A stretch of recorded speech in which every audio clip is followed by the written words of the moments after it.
Hello and welcome to episode 118 of Third and Wrong. I'm your co-host Steve Bullen and I'm joined by Mr. Zachary Foth. No Aussie this week. I think I scared him out of here when we had our recording from the same room last week, but when we did our Saskatchewan Montreal preview. But this week we're bringing to you guys a preview of the Toronto Argonauts and the Calgary Stampeders. Zach, obviously our resident Argos fan, is super excited. Zach, you ready to talk some Argos football, man? Man, am I ever. You know what? It's not only the Toronto Argonauts that I'm excited about here, but the Stamps are my West team. As you know, I grew up in a Stamps home. So this is a pretty exciting episode for me. Absolutely, man. And I'm excited to talk some Stampeders football too. Oddly enough, I wouldn't have said this a year ago, but since having KJ on the podcast, Keon Raymond, just getting to kind of meet these guys, it's been like, yeah, there's a small soft spot where like I wouldn't cheer for them over Saskatchewan, but I want to see like KJ as an individual succeed and things like that. So and we'll get to his position group because that's going to be really interesting as well. So let's start with first though, Zach, your Toronto Argonauts. And we obviously talked about this a little bit at length a couple episodes ago, but let's start with Nick Arbuckle. Brand new regime, Ryan Dinwiddie coming in, former QB coach of the Calgary Stampeders, now moves to head coach, kind of skipping two position groups there to get to being the head honcho in the six. Pinball Clemons and obviously the rest of the John Murphy and everyone else have done a great job in overhauling and doing a big facelift on that roster. But this thing's going to kind of come and go with Nick Arbuckle. We talked about the hopes of maybe McLeod stepping in and taking that starting job. It doesn't sound like there's going to be a competition based on what I've heard. McLeod kind of knows he's the backup. So let's go in with the assumption that Arbuckle is the starter. What's your confidence level with him being the franchise quarterback of the Toronto Argonauts? It's very interesting. Looking at Arbuckle as a quarterback, and we've talked about this too, like his high completion. He was one to check the ball down a lot. But, he also took some chances downfield as well when he was with Calgary. And, good enough, Dinwiddie's coming over, implementing that same similar style of offense. What's cool about this is, and, this is high praise, but same style of quarterback as my favorite all-time CFL quarterback, Ricky Ray. The guy, high completion, was the master of throwing short balls and getting his guys open and then taking the shot downfield when needed. So it's kind of exciting being a Toronto fan seeing that, but, jumping into it a little bit more, asking if he's the franchise QB. You brought up Dinwiddie, Pinball Clemons. These guys are putting together a star-studded team, man. Look in the last 3 drafts they've had. They have drafted 5 O-linemen in those 3 drafts in the top 3 rounds. 3 of them being in the first round. One being early second and the other one being later in the third. But still, man, you can tell they're really trying to build that youth up in the O-line, which is really, really exciting. We had Nick on here who was drafted by us. And before that, we had Shane Richards, who was also on here. I was super excited talking to them. They're gonna be the guys. Peter Nicastro too. Oh yes, Peter Nicastro as well. Who did I say first? You said Nick. I'm not sure. I think we were just talking about Nick. I meant Peter. Peter Nicastro. Yeah. That was my problem here. Nick Arbuckle. Yeah. So looking forward to it. I'm pretty excited for Arbuckle. When you also look at that wide receiver group, you have veterans coming over from the Stamps. You have veterans coming from the NFL, and then you have early draft picks coming up as well. I could list them all off as I did in front of me, but we've talked about it a lot, man. Brissett, Collins Jr., Daniels, Rogers. They say Ricky Collins already. It's freaking wild, man. Tavares Daniels, Jerome Brescison, even Dijon Brissett, you mentioned. Yes. Why don't we transition? Because I think we've beat the Nick Arbuckle thing death in previous episodes. Right. So would you say, Zach, that the wide receiver group in Toronto is the Argos' biggest strength heading into training camp? Or do you reckon another position group, maybe such as the defensive line, would be the biggest strength? So what I'm going to actually say is their strength now is one thing Toronto's lacked the last 3 years was veteran presence, it felt. We had a few veterans here and there, big names, but we were building a lot of youth. Pinball Clemons comes in, Dinwiddie comes in. They're like, we need to infuse this with veteran leadership. And I think that's like the biggest strength right now, is that we have this mix of young, talented, and I would say the wide receiver room's obviously one of the most talented, if not the most talented in the league, with veteran presence and young, talented rosters. It has to be a strength. We have to agree on this, right? Absolutely. And then looking at their defense now, like getting Charleston Hughes, Odell Willis. I was actually reading an article today, and did you know you guys were like really close to re-signing not Odell, Charleston Hughes, and then he came back, came to Toronto? Yeah, I think it came down to a couple dollars, but yeah. And now he's pissed. He wants a big revenge game. Yeah. And not only that, the guy is 37 years old, and I was reading he was like producing the highest out of any defensive lineman for the last like 4 years, and is going for a 5th year straight or something. So, and he's motivated. That's what I read. It's like, it's a big motivation for him to do that. I'm not trying to push this in your face because he's coming from no, it's just like, but I'm pissed. It's like, Charleston, why do you have a big chip on your shoulder? I mean, you've accomplished so much. You don't got to take it on Cody when you come to Saskatchewan, man. Like, you can just be happy, you don't got to have it. You don't got to be pissed, Oh, I gotcha. No, yeah. I would definitely be sour if I was in the Rough Riders side. So don't worry about that. But I think you got to say the biggest strength here is that veteran presence on both ends there. Mm-hmm. Definitely. I totally agree. And I think, you have that good mix. Like, even look at the receiver room, right? You have Dejon Brissett, I believe a 1st or 2nd round pick in 2020. And now you're pairing him with veterans like Ricky Collins Jr., who's been in the league since 2015. Eric Rogers, a Grey Cup champion, DeVaris Daniels. And you got former NFLers too, who, maybe new to the CFL game, but they know what it takes to, succeed and get success, no matter how long or short at the NFL level too, with Kendall Wright and Martavius Bryant, which I'm not even sure if they're going to make the team just looking at the rest of this receiver group. I mean, Brescison, we just already hit this on the head here. Ricky Collins Jr., they're not going to cut Brissett. Eric Rogers, DeVaris Daniels, Terrell Sinkfield has great potential as kind of like a gadget guy. Like, it's going to be really interesting to see how this all shakes out. And that D line, I mean, God, like Odell Willis, I was listening to X's and Argos hosted by Ben Grant, who we were fortunate enough to have on here to talk some Argos back in March.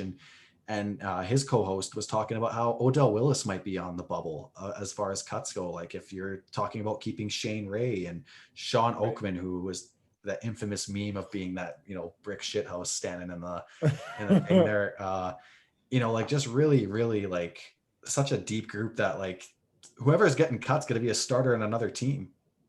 I think it's pretty safe to say from either of those position groups. So you talk about that veteran presence, they really show up in those areas. Let's shift gears now to like, obviously as big of a facelift as the Argos have had, what do you see as a position of weakness that maybe might be a weakness on paper now, but we just need to see something develop over training camp? Yeah. Big one being, and we've talked about this too, rookie head coach who, skipped over the coordinator positions, really was brought in for that chemistry. I think the plan was always Arbuckle, even though with the whole trade, what happened there. But I think that's going to be, he's tasked with a very big, the task of bringing this team together now. And he's, right around the same age as a lot of these veteran guys, and having to bring them together and create that chemistry. I think that's where our weakness is going to lie. It's going to, a lot of people would also say that having all these veteran players will have it gel on the field. But even if you're a veteran player, you're always going to see that there's going to take time to gel as a full team, as a full unit, and all come together.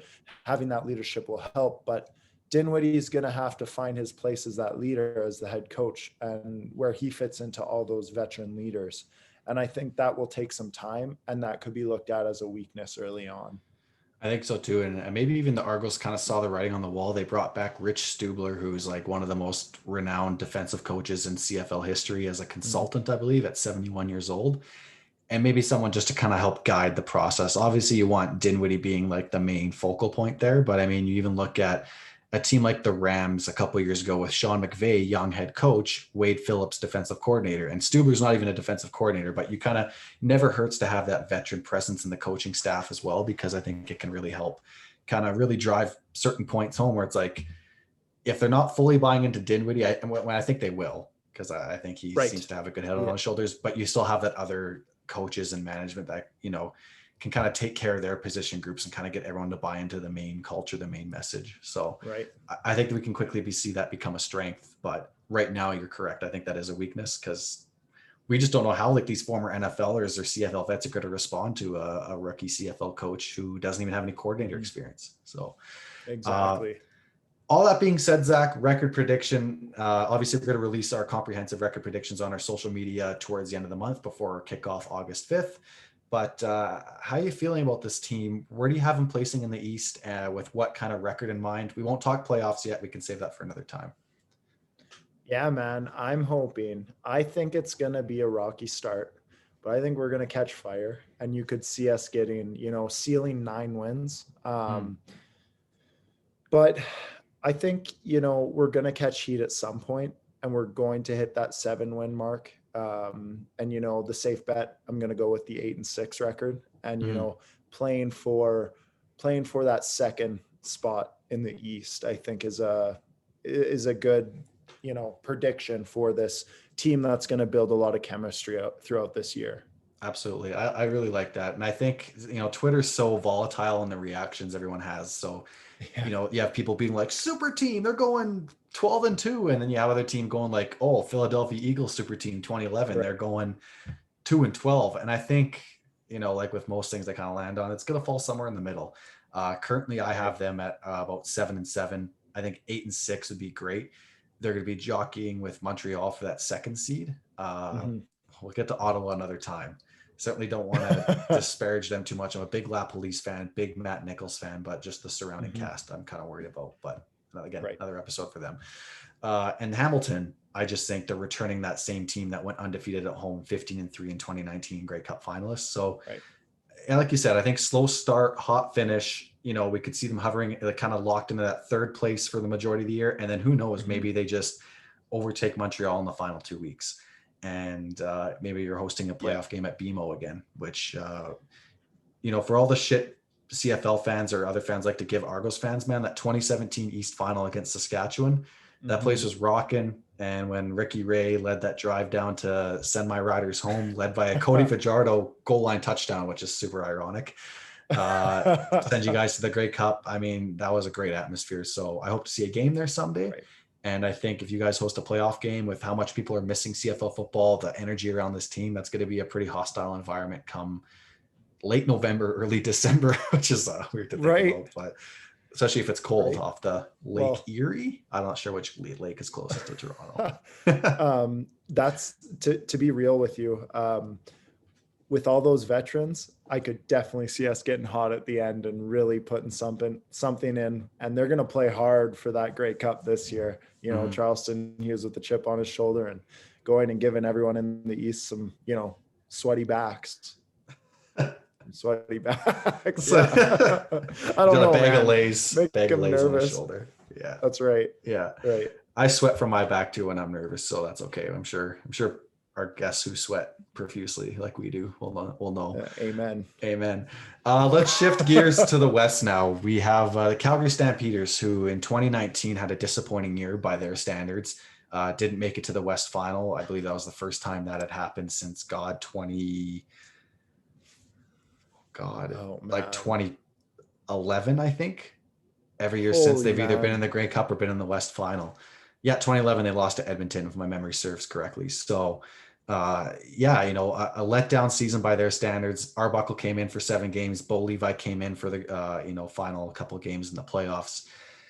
Team was pretty decimated and beat up by the time it was all said and done. And they've had some retirements across the O-line. They've had to kind of patch that up, and even their receiving core has taken a hit, even with Eric Rogers gone, Joanne Breskison gone. So let's start with Bo Levi Mitchell, though. Do you believe Zach at, I think he's 31 now or 32, that can he return to his most outstanding player form?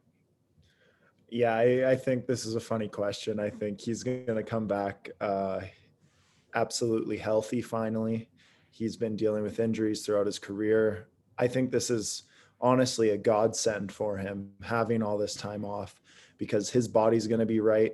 His mind is already there. When you look at him, he's been in the league now 10 seasons. It's got to be getting up there, 2011 or 2011 or something. 2012, he joined the team. Yeah.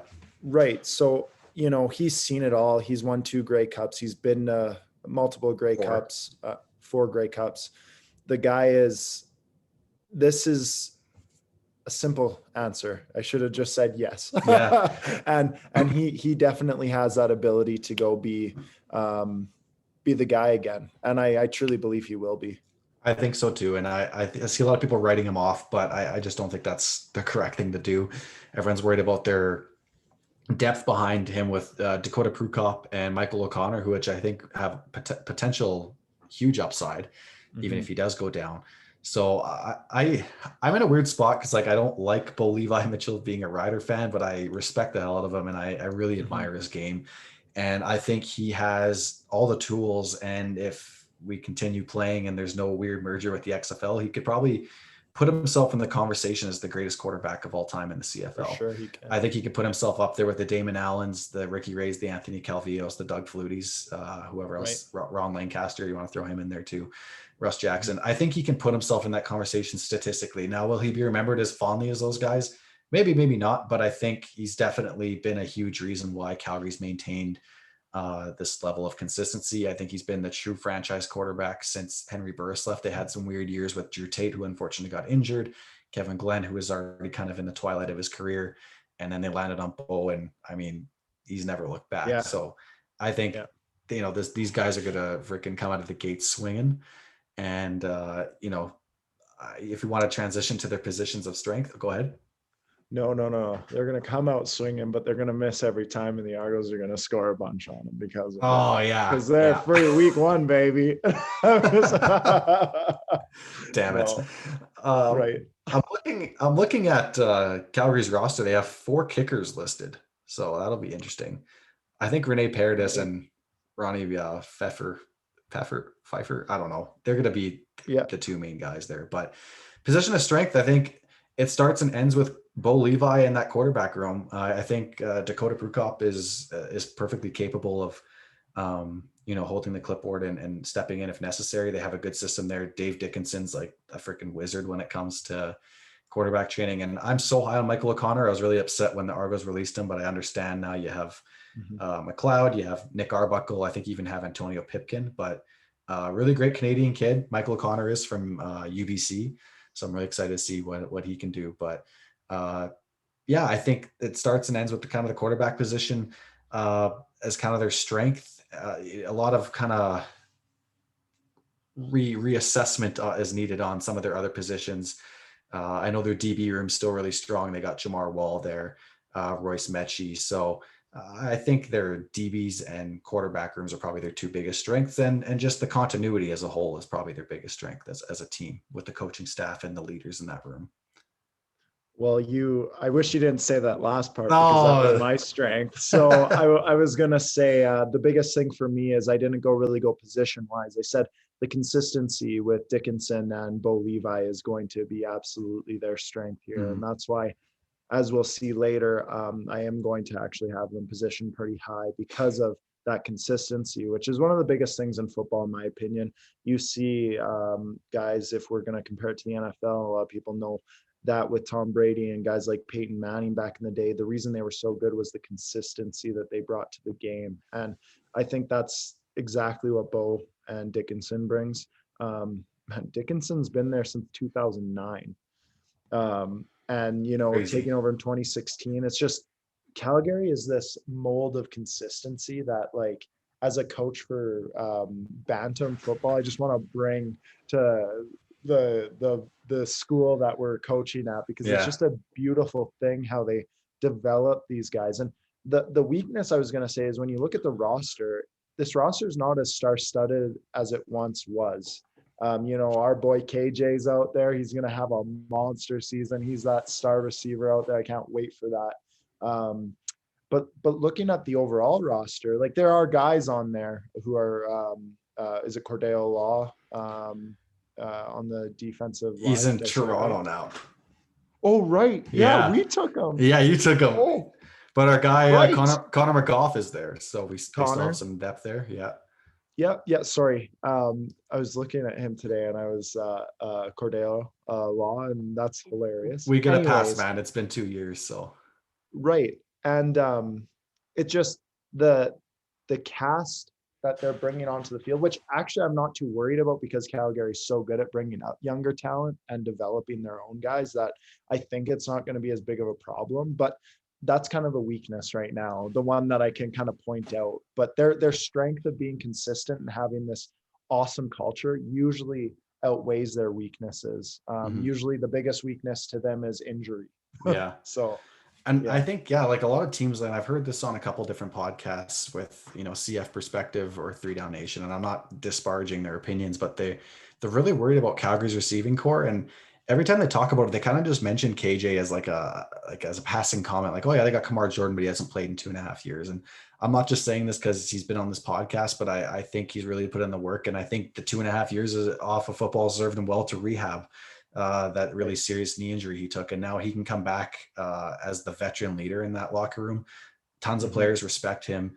And, he can be a part of that continuity and consistency that he spoke about on this podcast in episode 88. And that, everyone's really well aware of, and mentor the young guys like Josh Huff, Colton Hunchak, Hergy Mayala. Like these guys are no slouches on themselves. Hergy Mayala was having a huge season in 2019. I think he's going to take another huge step in his career. Bo Levi Mitchell even mentioned Andreas Salgado, who I believe is an international player who came through in that international draft. And Richie Sindani too is another great option there. So I think, Salgado came born in Mexico, so a part of the global program that the CFL's initiating. So having a guy like KJ there he's been into 2 Grey Cups, has faced adversity and fought through it. I'm really ready to see him kind of be the leader in that locker room. And I think people are sleeping on him, and I'm pretty scared as a Rider fan that that's going to bite everyone on the ass who's just kind of like writing this team off, because I just think that's a silly thing to do. I've tried writing them off myself in previous years, and every year I'm wrong. So I just don't do it anymore. So. Right, man. I am so excited for KJ coming up this year. I'm like, you look at the roster, and I'm not discrediting anyone there, but and he's such a good leader already. He's going to take that room and be that guy. And I'm just, like you said, I'm more of a Calgary fan than you are, like passion in the team. But I know we're both going to be sitting there cheering when Bo's hucking up TVs to KJ. And I know he's going to come out with reckless abandon and just do his thing, man. Yeah. All that being said, Zach, where do you have Calgary finishing in the West, and with what record? So I kind of, did the cowards thing last time, but I'm going to kind of do it this time again. I'm going to say minimum 10 wins, and max, I could see him going 12-2. So I have high standards. Yeah.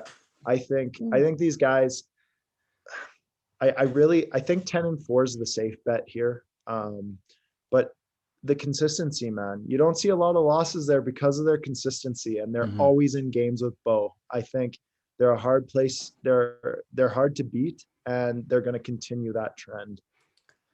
Yeah. Like, you know what, if I go down on this ship rating them as high as as you are, based on their reputation alone, then so be it. They've earned the right. I have them going 9-5. Yes, that equals 14. Good. I have Saskatchewan with 10 wins because I think they have a lot of continuity coming back, but they're going to be in the mix in that second place. They're going to be trying to fight off another team. Won't get to them yet. Don't want to spoil everything right away. But I think having this team finish with less than 7 wins, if you want to say 7's the floor, would be foolish. I don't see this team with a losing record. So I'm pretty excited to see what these guys go and do this season. And it's weird, man. Like, I don't know, that maybe it's just a year off and missing CFL football, but I just find myself rooting for the league as a whole. And if that makes any sense, like I want to see Shane Richards eat in Toronto. I want to see Matt Nichols eat in Ottawa, not just because they came on our podcast. It could be other guys that haven't even been on our podcast before, like Colton Hunchak, Canadian guy in the Calgary. I want to see him succeed. Like I just want like these guys to really take steps in their careers so that, like, more people, football fans in general, can appreciate them and know that like we have talent in our own backyard. Exactly. So I'll still be painting my face green and white when I go to games. I'll still be rocking my Riders headband and cheering on Cody Fajardo as he hopefully goes and wins an MOP. But it's just cool, man. I like talking about these teams. So if people ever kind of question, like, Steve, you're a Riders fan, but like you're riding with Calgary a little bit. I'm riding for the whole league, man. I want to see these guys succeed and do well. I want to see cool storylines. I want to see Michael Riley and Bo Levi go back and have their battles again, like they did in the middle of the last decade. Like, just things like that. Like, that excites me as a football fan in general, and I want that for more people. So couldn't have said it better, man. Yeah. You hit it right on the. Everyone is feasting at the opportunity to watch CFL football and the excitement it brings, and I'm right there with you. Couldn't have said it better myself. Absolutely. Last one, we'll kind of end on this, and this is kind of random. Ozzy and I just threw it in there for the Montreal Saskatchewan debate, but more likely to win Coach of the Year, Dave Dickinson or Ryan Dinwiddie? Yeah, man. What an interesting conversation. Obviously, I'm going to sit here. The easy answer is obviously Dickinson. I think if he comes out and really produces at the level he's normal, like, we're a year out now. So, like, the fatigue of, he's won Coach of the Year before. I want to say in 2016 when they had that like 15-2-1 record, I think he got it then. Right. And I think his ability to show maybe that consistency, go ahead, and if they win, like I say, they do it 13-3, 13 and or 12-2 is what it would be, or 13-2 or 13-1, either one. I really think that he would kind of solidify him. I think Dinwiddie has an interesting opportunity though, because coming in as a rookie head coach, as you saw, Kevin Stefanski, I'm going to shout out the Browns here, came in as a rookie head coach, coached them to the second round, 11-5 record, and won Coach of the Year. I think it's similar for Dinwiddie. If he comes in here, produces at a high level right off the bat, he has the roster for it, the GM for it, and now hopefully he can get the quarterback to play on that level as well. I think he actually has, at that point, a better opportunity to even take it, even if Dickinson has like one more win or two more wins over him. Dinwiddie can really show his ability as a young up-and-coming head coach. I totally agree. And they're in such like weird positions where like Dave Dickinson doesn't really have anything to prove, but now he has a roster with objectively less big name talent. That's not to take away from the guys who are there, but like they're missing a lot of pieces that they used to have in 2019. Right. And then you look at Dinwiddie, who has the big grocery list. I mean, you look at his grocery list, man, he's got all the big ticket items at Costco, flat screen TVs, the tacos that I love getting there. Maybe a bad analogy, but he's got a full cabinet of like, players to work with. And so like, I don't want it to be where if he succeeds, it's like, well, he's succeeding because of his talent. He has to cultivate a culture there. I don't think we should undersell that point. Dickinson's done a great job cultivating the culture, whereas, maybe more unknown talent is more likely to thrive because there's such a great system set up there. But he has to prove that he's able to cultivate that talent this year, because we don't know a lot of these guys. We don't know what they're capable of. So if I had to say, I think Dinwiddie on storyline alone could win it. But if we're predicting Calgary to do as well as we say they're going to do, and it's a kind of a regular season record or a regular season award, then I think Dickinson, it might lean towards him being more likely to get it. But the Dinwiddie storyline with something, if they end up stealing first, I mean, just put all your money on Dinwiddie then, because if they take first in the East, first year head coach with a brand new roster, hard to fight that. So that concludes our Toronto and Calgary previews. So we're 4 out of the 9 done. And we're just super excited to have it back. CFL kickoff August 5th. Zach, any final words on these two squads or in general? Man, no, I'm just super stoked, man. I've said it 3 times, I think, through this episode, especially with these two teams. I wasn't here last week, unfortunately. But man, looking at these two teams, you knew these two would rile me up. So we went this direction and can't wait to watch it. Also, first week preview. First week preview between the two. Yeah, that's going to be exciting. I can't wait for that first week, man. Just what it's going to be like. Rider tickets are on sale. I'm waiting for Calgary tickets to come on sale. I want to be able to go to both Saskatchewan games that are here in Calgary. Hopefully, maybe make one to Mosaic. My my girlfriend's got to see me getting wild at a football game. She hasn't had that experience yet because we've pretty much had a full pandemic relationship. So she hasn't seen this side of me, the side where the green headband goes on and the beers go in and the rowdiness comes out. So Yes. We're excited for that. So yeah, we'll cross that bridge when we get there. Maybe I'll go on Instagram Live and make a scene again. But Please do. Yeah. And until then, we'll be back with our weekly previews leading up to the season. And if some interviews come about, then we're happy to share those as well. For Zach and Ozzy, I'm Stephen Bullen. You're listening to Third and Wrong, and thank you guys for listening. Until next week, Godspeed.